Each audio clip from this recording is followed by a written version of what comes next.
नमस्कार. आज आपण जाणून घेणार आहोत दोन अद्भुत फळांबद्दल. एक आवळा आणि दुसरं रानआवळा. आवळा ज्याला आयुर्वेदामध्ये रसायन असे म्हटले जाते, हा चवीला आंबट, तुरट व आरोग्यदायी गुणांनी भरलेला आहे. हे आहेत आवळ्याचे काही महत्त्वाचे फायदे. शरीरातील प्रतिकारशक्ती वाढवतो, केस, त्वचा, डोळ्यांसाठी अमृतासारखे काम करतो, पचन सुधारतो, लिव्हर साफ करतो, अँटीऑक्सिडंट्स भरपूर असल्यामुळे वृद्धत्व दूर ठेवतो. आवळा नियमित खाल्ल्याने शरीर निरोगी राहते. रानआवळा थोडा लहान असतो पण गुणधर्माने अधिक ताकदवान आहे. हा मुख्यत्वे डोंगराळ व जंगली परिसरात आढळतो. या आवळ्यामध्ये जास्त व्हिटॅमिन सी असते. सांधेदुखी, सर्दी, त्वचासाठी हा उपयोगी पडतो. नैसर्गिकरित्या शरीरातील विषारी द्रव्ये बाहेर टाकण्याचे काम हा आवळा करतो.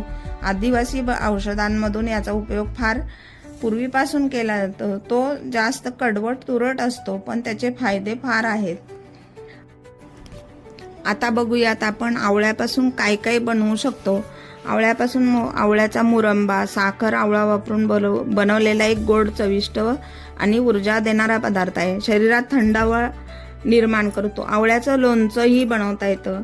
आवळा, मीठ, मेथी, हळद, तेल वापरून लोणचं बनवतात आणि या लोणच्यापासून पचन सुधारते. आवळा ज्यूसही बनवू शकतो. आवळ्यापासून आपण कॅन्डी बनवू शकतो. ती लहान मुलांना छान आवडीने खातात आणि त्याच्यामध्ये सी व्हिटॅमिन असते. तसेच आवळ्यापासून चटणी बनवू शकतो. आवळ्यापासून सरबत बनवू शकतो. आवळा बारीक करून परोठ्यातही घालू शकतो. आवळ्याची चटणी बनवू शकतो. आवळ्यापासून केलेलं सरबत लहान मुलांना जास्त शक्तिवर्धक होऊ शकतं. वृद्धांनाही त्याचा फायदा होऊ शकतो.